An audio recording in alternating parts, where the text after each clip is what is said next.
오늘 우리에게 주신 하나님의 말씀 구약성경 사사기 4장 4절부터 10절까지의 말씀입니다. 구약성경 사사기 4장 4절부터 10절까지의 말씀.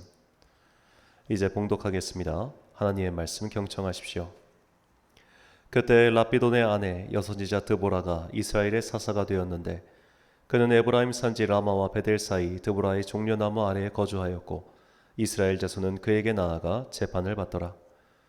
드보라가 사람을 보내어 아비노함의 아들 바락을 납달리 게데스에서 불러다가 그에게 이르되 이스라엘의 하나님 여호와께서 이같이 명령하지 아니하셨느냐? 너는 납달리 자손과 스불론 자손 10,000명을 거느리고 다볼산으로 가라.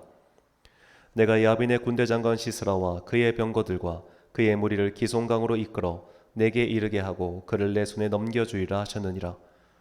바락이 그에게 이르되 만일 당신이 나와 함께 가면 내가 가려니와 만일 당신이 나와 함께 가지 아니하면 나도 가지 아니하겠노라 하니 이르되 내가 반드시 너와 함께 가리라.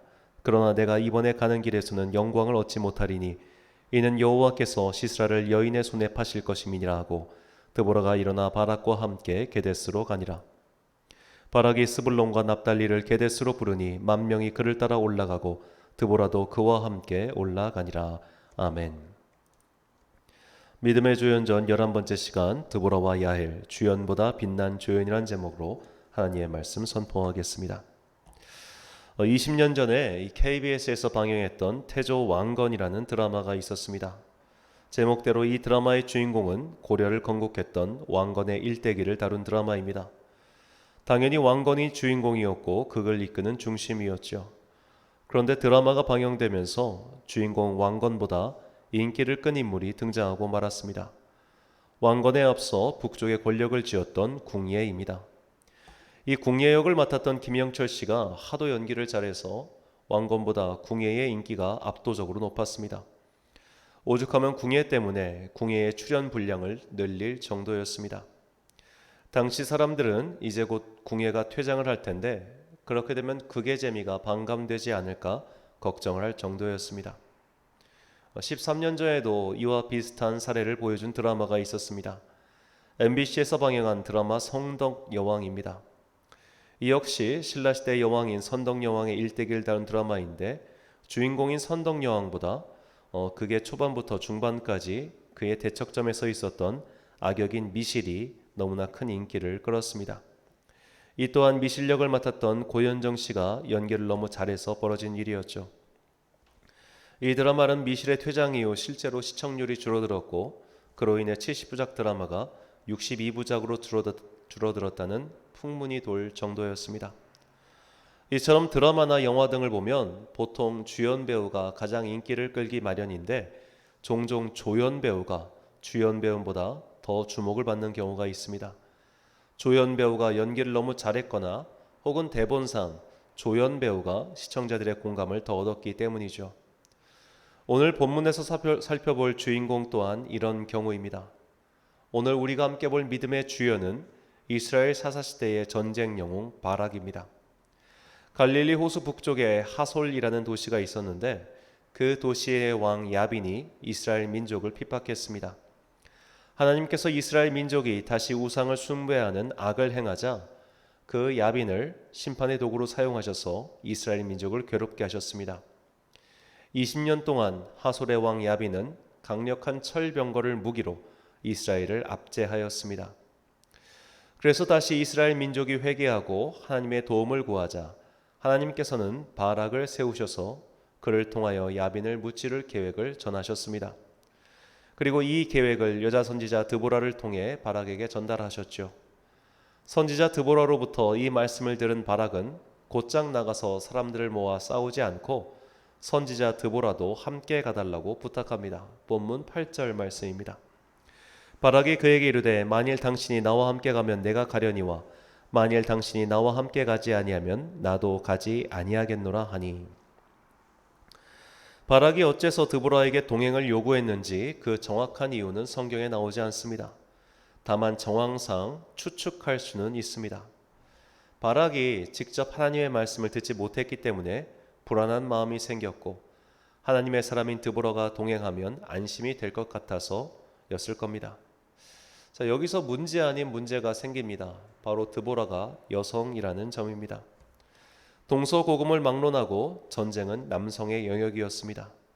지금까지도 전투병과의 여성 장군의 숫자가 전 세계를 통틀어 봐도 매우 드물고, 전쟁이 발발했을 때 뚜렷한 족적을 남긴 여성 지휘관은 제가 아는 한 프랑스 100년 전쟁 때 활약했던 잔다르크를 빼고는 없습니다. 그만큼 전쟁은 그 특성상 어쩔 수 없이 남성의 영역이었습니다. 지금 바락은 그 남성의 영역에 여성을 끌어들인 셈이죠. 어떤 면에서 본다면 바락이 남성과 여성을 구분해서 생각하지 않는 열린 사고를 가졌기 때문이라고 볼 수도 있지만, 바락이 그만큼 불안했기 때문에 여성이든 남성이든 어린이든 노인이든 관계없이 하나님의 사람 드보라의 권위를 빌리지 않으면 전쟁을 이길 수 없겠다라고 생각했기 때문일 수도 있습니다. 바락의 이런 태도는 마치 너를 위해 밥상을 차려놨어 라고 밥상을 내놓았는데, 야, 나는 이거 못 먹겠다라는 식으로 거부한 것과 마찬가지였습니다. 비난받을 것까지는 아니지만 그렇다고 해서 칭찬받을 태도도 아니었습니다.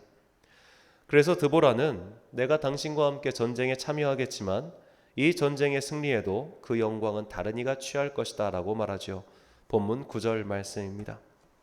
이르되 내가 반드시 너와 함께 가리라. 그러나 내가 이번에 가는 길에서는 영광을 얻지 못하리니 이는 여호와께서 시스라를 여인의 손에 파실 것임이니라 하고 드보라가 일어나 바락과 함께 게데스로 가니라. 바락은 납달리 지파를 중심으로 한 1만 명의 군대를 소집합니다. 그리고 하솔의 왕 야빈의 군대 지휘관인 시스라가 이끄는 철병거 900대와 결전을 벌이죠.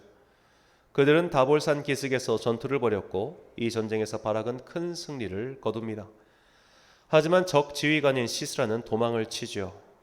시스라는 헤벨의 아내인 야엘의 장막에 도착합니다. 평소 헤벨과 교류가 있었기 때문인지 자신을 숨겨달라고 부탁하죠. 야엘은 시스라를 숨겨주고 이불까지 챙겨서 그가 편히 잠들 수 있게 해줍니다. 그리고 야엘은 시스라를 처리합니다.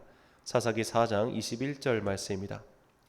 그가 깊이 잠드니 헤벨의 아내 야엘이 장막 말뚝을 가지고 손에 방망이를 들고 그에게로 가만히 가서 말뚝을 그의 관자놀이에 박으니 말뚝이 꿰뚫고 땅에 박히니 그가 기절하여 죽으니라.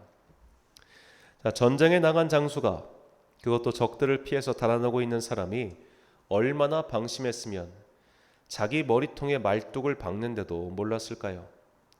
자, 이 장면을 상상해 보면 굉장히 잔인하지만 또 한편으로는 말뚝으로 사람을 처치한다는 것이 이 상상만으로도 힘들 텐데, 이것을 눈치 못 챘다는 것은 그만큼 시스라라는 사람이 군인으로서 자세가 형편없었음을 알 수 있습니다. 패전병을 추격한 이들이 도처에 깔려 있는데 이불 덮고 따뜻하게 잠에 들었다가 죽었으니 이 얼마나 비참하고 또 부끄러운 죽음입니까? 시스라가 여인의 손에 의해 죽은 것이 부끄러운 것이 아니라 그가 전쟁에 패하고도 적들이랑 멀지 않은 곳에서 깊은 잠에 빠졌다가 죽은 것이 더 부끄러운 겁니다. 시스라의 죽음과 믿었던 철병거의 전멸 이후 하술의 왕 야빈의 세력은 점점 약해졌고 결국 이스라엘에 의해 멸망당하고 말았습니다. 그리고 드보라와 바락은 승리의 노래를 부르는데 그 장면이 다음 장인 사사기 5장에 나옵니다. 이 5장에 나온 노래 중 몇 구절만 읽어보겠습니다. 7절과 15절, 24절입니다. 이스라엘에는 마을 사람들이 그쳤으니 나 드보라가 일어나 이스라엘의 어머니가 되기까지 그쳤도다. 이사갈의 방백들이 드보라와 함께하니 이사갈과 같이 바락도 그의 뒤를 따라 골짜기로 달려 내려가니 루벤 시냇가에서 큰 결심이 있었도다. 겐 사람 헤벨의 아내 야엘은 다른 여인들보다 복을 받을 것이니 장막에 있는 여인들보다 더욱 복을 받을 것이로다. 자, 앞서 말씀드렸듯이 이 전쟁의 주인공, 주연은 바락입니다. 그래서 우리가 본문 선택의 기준으로 삼은 히브리서 11장 믿음의 전당에도 바락이 이 전쟁의 주연으로서 이름이 올라가 있습니다. 전쟁은 남성의 영역이었고 그는 명예롭게도 주연으로 발탁되었습니다. 그런데 이 승리의 찬양에는 바락이라는 이름이 전혀 주연으로 나오지 않습니다.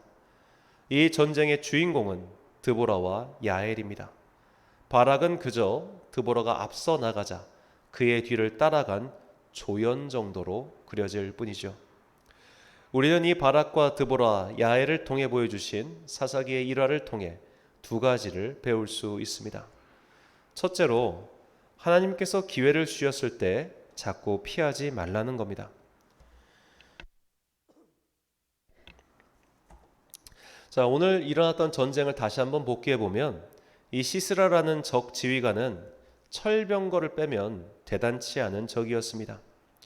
지휘관이 적 앞에서 자기 혼자 살겠다고 도망친 것부터 못난 사람이라는 뜻이죠. 무엇보다 철병거라면 그 당시 일종의 탱크 역할을 했고, 그 탱크의 능력을 최고로 발휘하기 위해서라면 넓은 평평한 지대에서 싸워야 했습니다. 그런데 굳이 철병거를 이끌고 기손강과 다볼산으로 진격했다는 것은 적을 얕잡아 보고 자신들이 유리한 전쟁을 포기한 어리석은 지휘관이었다는 것을 여신이 보여주죠.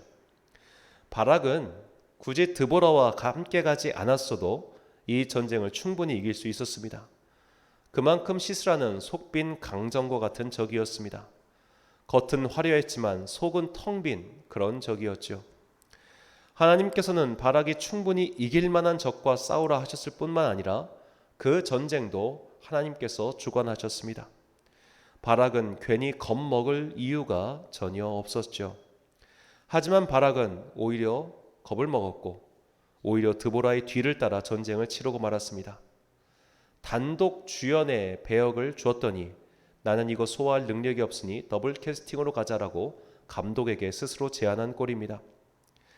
자, 하나님께서 모세를 부르셨죠. 그리고 모세는 그 부름에 처음에는 거절했습니다. 결국 하나님께서 강권하시자 모세는 마지못해 순응하듯 그 길을 가죠. 그리고 모든 영광을 얻었습니다. 그런데 만약 모세가 그 부름에 계속해서 거절하면서 마침내 끝까지 거절했다면 하나님께서 그래도 모세를 세우셨을까요? 아마 하나님께서는 다른 일을 통해서 그 출애굽의 과업을 이루시고 모세가 아닌 다른 사람이 그 영광을 얻었을 겁니다. 전능하신 하나님께서는 사람과 함께 일하시지만 사람의 제약을 받지 않으십니다. 너 아니면 안 돼 라고 애걸복걸하시는 분이 아니라는 뜻입니다. 하나님께서 선지자 예레미야를 부르셨습니다. 예레미야는 그 부름에 순종하느라 많은 괴로움을 당했습니다. 하지만 예레미야가 그 부름을 끝까지 거부하고 하나님의 말씀을 전하지 않았다면 돌들이 일어나서 하나님의 말씀을 전하지 않았겠습니까? 우리에게 부름에 대한 순종은 이와 같습니다. 내가 부름에 대한 그것을 계속 거부하면 결국 하나님께서는 다른 일을 통해서 그 영광의 직분을, 영광의 면류관을 그에게 주시는 것이죠. 이런 예가 바울과 바나바를 수행했던 요한 마가의 경우를 통해서 우리는 알 수 있습니다. 마가는 바나바의 조카였습니다. 그리고 예루살렘에 근 200명에 가까운 인원을 수용할 수 있는 큰 집의 집주인 아들이었습니다. 그러니까 그는 꽤 괜찮은 넉넉한 경제적인 것을 갖고 있었고 무엇보다 기독교 명문 가문이라고 할 수 있겠죠. 요한 마가는 당연하게도 살아계셨을 때 예수님을 봤을 겁니다. 자, 그런 유능한 조카 그리고 기독교 명문가였기 때문에 아마도 바나바는 조카에게 어떤 기대가 있었을 것이고 그래서 이 영광스러운 직분에 함께하자고 권유했을 겁니다. 그렇게 그들이 1차 선교여행을 떠났습니다. 그리고 첫 번째 사역지서부터 여러 가지 일들을 보게 됐죠. 그런데 마가는 얼마 후 이 직분을 버리고 집으로 돌아가 버리고 맙니다. 사도행전 13장 13절 말씀입니다. 바울과 및 동행하는 사람들이 바보에서 배 타고 밤빌리아에 있는 버가에 이르니 요한은 그들에게서 떠나 예루살렘으로 돌아가고. 자, 지금 바나바와 바울은 이제 막 1차 선교를 출발했고 첫 번째 목적지인 살라미 섬에서 복음을 전했습니다. 그리고 배를 타고 다시 버가에 이른 겁니다. 이제 육로를 따라 북으로 가려고 하는데 여기서 마가가 그들을 떠나 집으로 돌아가는 것이죠. 결국 마가는 바울의 2차 선교 여행에 동참하지 못했습니다. 자, 우리는 여기서 한번 이런 가정을 할 수 있습니다. 만약 마가가 이때 선교 여행에서 도망치지 않고 이후로도 계속해서 바울과 바나바 일행을 수행했다면 과연 사도행전의 저자는 누가 됐을까요? 우리가 알고 있는 사도행전의 저자 의사 누가는 바울의 2차 선교 여행 중간부터 동참한 사람입니다. 그는 살아계신 예수님을 직접 본 적도 없는 사람이죠.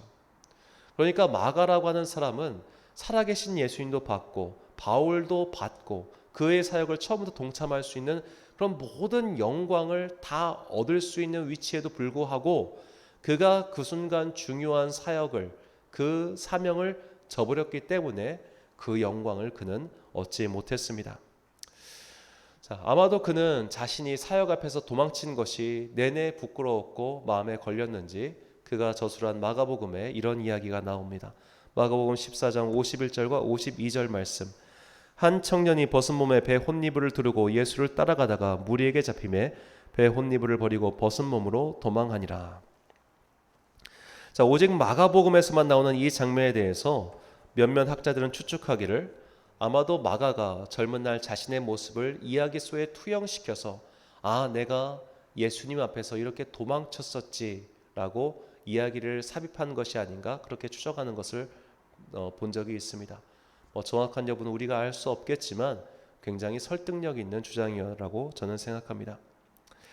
자, 다행히 이후 마가는 다시는 사역 앞에서 도망치지 않았고 베드로를 따라 에디오피아의 곱트 교회를 세우고 다시 감옥에 갇힌 바울을 위하여 더 열심히 사역을 하였습니다. 하지만 그는 가장 좋은 기회를 놓쳐버렸습니다. 주연으로 캐스팅되었는데 촬영 못하겠다고 촬영지를 이탈한 이후였으니 그에게 다시 그런 놀라운 그런 주연급 배역이 올 리가 없었던 것이죠. 일할 수 있는 기회가 주어졌는데 나는 능력이 안 돼서 못해요 라고 거부하는 것은 겸손이 아닙니다. 일을 맡기신 분께서는 이미 당신이 충분히 그 일을 할 수 있는 능력이 있음을 아시기에 맡기신 겁니다. 그 부름을 계속 거절하면 결국 영광은 다른 이가 취하게 될 뿐입니다. 물론 부담스럽고 마음이 어려운 것은 사실입니다. 그러나 아직 닥치지도 않은 일을 미리 두려워하지 말고 용기 내어 순종해 보십시오. 아무 일도 하지 않으면 아무 일도 일어나지 않지만 용기를 내어 한 발을 내디디면 분명히 새로운 일이 일어납니다. 두 번째로 우리가 배워야 할 성도의 자세는 작은 일이라도 주어진 일에 최선을 다하는 것입니다.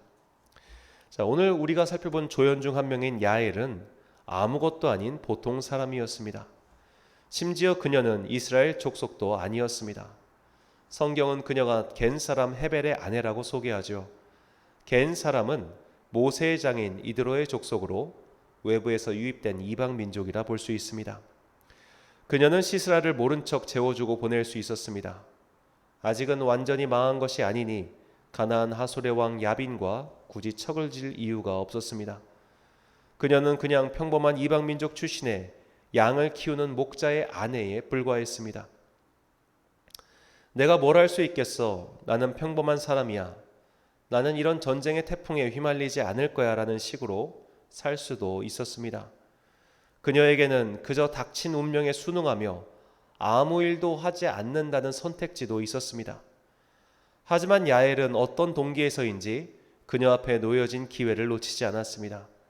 그 선택의 원인이 정치적이든 신앙적이든 그것보다 중요한 것은 눈앞에 있는 사명을 최선을 다해 수행했던 그녀의 행동을 배워야 한다는 겁니다.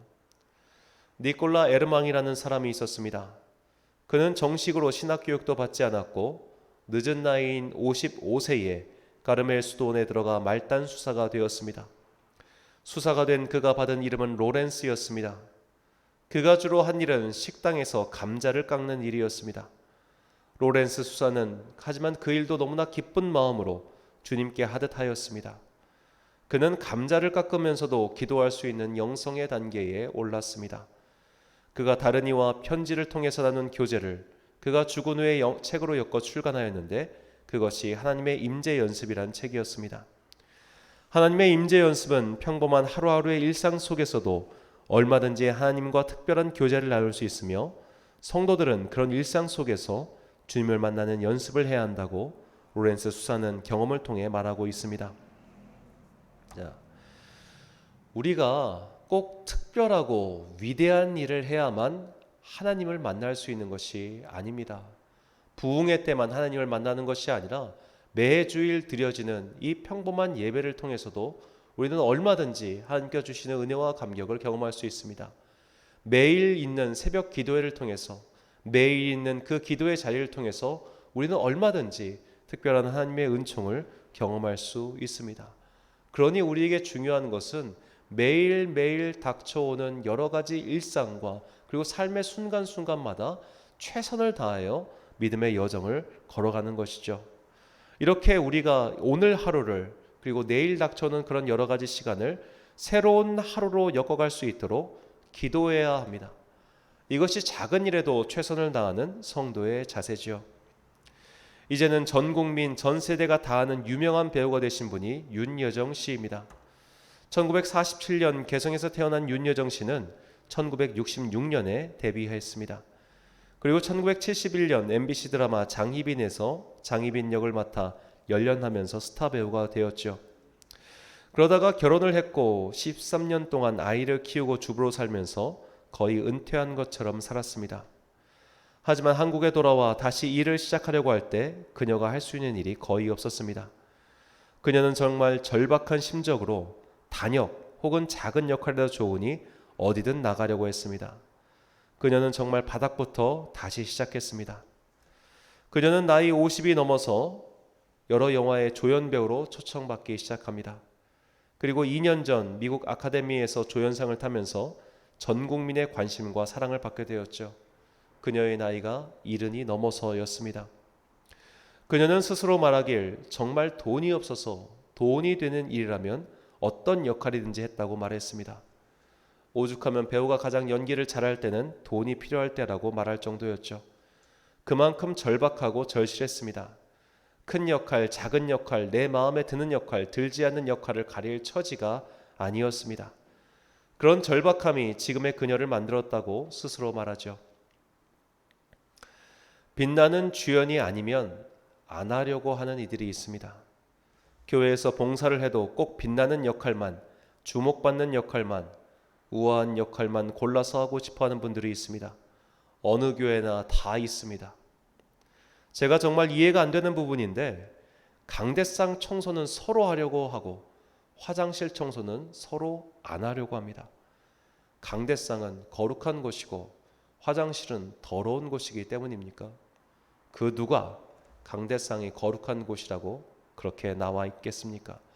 하나님께서 임재하시는 곳이라면 쓰레기장도 거룩한 곳이고 하나님의 임재가 없는 곳이라면 강대상도 더럽고 부정한 곳이 될 뿐입니다. 이런 것을 머리로 알고 있음에도 불구하고 몸으로는 전혀 움직이지 않는 분들이 정말로 많습니다. 작은 일에 충성하십시오. 보잘것없어 보이는 일에도 열심히 섬겨보십시오. 큰 자리에서 빛나는 역할만 하려고 하지 말고 작은 자리에서 최선을 다하십시오. 설령 다른 이가 몰라준다 하더라도 하나님은 그것을 다 아시고 반드시 우리에게 상을 주실 겁니다. 제가 얼마 전에 겪었던 일입니다. 저와 친한 목사님이 한 이름 있는 교회에 담임 목사로 부임하셨습니다.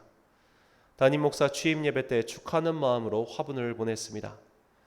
그때 예배 때 방문해 보니 아무래도 저와 워낙 친한 형이라서 그랬겠지만 저희 교회 이름으로 보낸 화분을 강대상 오른쪽 가장 잘 보이는 곳에 두었습니다. 그 모습을 보며 개인적으로 고마운 마음과 함께 우리가 나중에 하나님께 상을 받는다는 것이 어떤 의미인지 깨달았습니다. 이 세상의 눈과 기준으로 볼 때 우리는 별 볼 일 없이 살다가 별 볼 일 없이 죽을 수 있습니다. 그러나 하나님께서는 주님의 보좌 앞으로 우리를 부르시고 우리에게 큰 상을 내리실 겁니다. 내가 큰 업적을 남겼기 때문에 주시는 것이 아니라 내가 작은 일에도 충성하였기 때문에 상을 주시는 겁니다. 그렇다면 기왕 수고하는 거, 기왕 일을 할 거, 작은 일도 더 열심히, 더 크게 한다면 나중에 우리가 주님께 상을 받을 때 더욱더 보람이 있지 않겠습니까? 그래서 주님께서는 우리에게 작은 일에 충성할 것을 다음과 같이 권면하셨습니다. 마태복음 25장 23절과 누가복음 16장 10절 말씀입니다.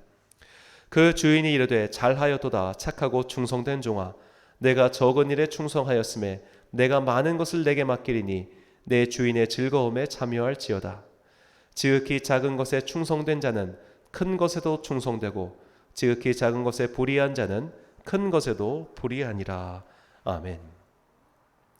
사랑하는 천안광성교회 성도 여러분, 그리고 이 예배를 드리시는 귀한 주님의 자녀 여러분, 오늘은 예수님의 죽음을 묵상하는 순례의 절기 사순절 네 번째 주일입니다. 예수님께서는 하늘의 아버지께서 맡기신 그 사명에 죽기까지 충성하시고 또 순종하셨습니다. 하나님께서 우리에게 일을 맡기셨다면 그 맡기신 일이 작은 일이든 큰 일이든 빛나는 일이든 빛나지 않는 일이든 최선을 다하십시오. 그리고 일을 맡기셨다면 빼지 마시고 거절하지 마십시오. 사실 성도들에게 어떤 그 일을 누군가 맡기려고 할 때 그것을 자꾸 거절한다는 것은 내가 과연 그 일을 할 수 있는 능력이 될까라는 스스로에 대한 의심 때문일 겁니다. 하나님께서 내가 할 수 없는 일이라면 애당초 맡기시지도 않는다는 것을 꼭 유념하십시오. 내가 할 수 있기 때문에 또는 내가 할 수 있을 만한 일이기 때문에 우리에게 제안하시고 하라고 명령하신 겁니다. 감당하지도 못할 일은 애당초 나에게 주시지도 않습니다. 내가 감당할 만한 이 일을 주시는 것도 분명하고 또한 내가 정말로 힘이 붙이고 지쳐 쓰러질 때는 신기하게도 사람을 보내주시고 또 새 힘을 주십니다. 그러니 사명을 주실 때 사명을 포기하지 마십시오. 그렇게 포기하면 영광의 면류관은 다른 사람의 몫이 될 뿐입니다. 무엇보다도 내 눈앞에 놓여진 작은 일에 충성하십시오. 할 수 있는 한 포기하지 마시고 끝까지 더욱 힘을 내보십시오. 우리가 진정한 상을 받을 시상 때는 이 땅이 아니라 저 하늘나라라는 것을 명심하시고 나중에 그곳에서 주님께 상을 받을 때 내가 조금 더 열심히 순종하고 열심히 봉사할 걸이라는 아쉬운 마음이 들지 않도록 이 땅을 사는 동안 내 앞에 놓여진 삶의 소명에 최선을 다하고 순종하여 마침내 주님께 상을 받는 귀한 주님의 자녀들 되시기를 간절히 축원합니다. 기도하겠습니다. 사랑과 은혜가 풍성하신 아버지 하나님, 오늘도 우리를 주님의 전으로 불러주시니 참으로 감사합니다. 이 부르심도 사명이며 이 봉사의 직분도 사명이며 내가 섬기는 교회에 맡은 역할 또한 모든 것이 사명임을 깨닫게 하시니 감사합니다. 누군가가 볼 때는 작은 사명일 수 있습니다. 누군가가 볼 때는 참 이름 없고 보잘것없는 그런 사명일 수도 있습니다. 그러나 주님 보실 때는 다르다는 것을 우리에게 깨닫게 해주시니 참으로 감사합니다. 언젠가 주님 앞에 섰을 때 주님께 받을 상이 부끄럽지 않도록 이 땅에서 더욱더 열심히 주어진 사명에 최선을 다하여 섬기는 자녀들 되게 하여 주옵소서. 언젠가 주님께서 이것은 나에게 너무나 큰 사명입니다 라고 거절하고 싶을 만큼의 그런 큰 사명을 우리에게 주실 때에 우리가 감히 그것을 겸손을 가장한 채 거부하지 아니하도록 우리의 마음을 붙잡아 주시옵소서. 주님께서 나에게 사명을 맡기셨다면 내가 그것을 능히 감당할 수 있는 능력이 되기 때문이요, 무엇보다도 능력 많으신 주님께서 우리와 함께 하시기 때문임을 깨닫게 해주시니 감사합니다. 자꾸만 사명을 거절하여 그 영광의 면류관을 다른 이가 취하는 것을 보지 아니하도록 오늘 나에게 주신 사명을 거부하지 아니하고 순종함으로 충성함으로 마침내 주님께 칭찬되는 자녀들 되게 하여 주옵소서. 우리가 상을 받을 곳은 이 땅이 아니라 저 하늘나라 주님 앞이라는 것을 항상 기억하고 오늘도 내 앞에 놓여져 있는 이 삶의 소명을 끝까지 감당하여 마침내 주님께 의의 면류관을 받는 자녀들 되기를 간절히 소망하오며 이 모든 말씀 우리를 사랑하시는 예수 그리스도의 이름으로 기도합니다. 아멘.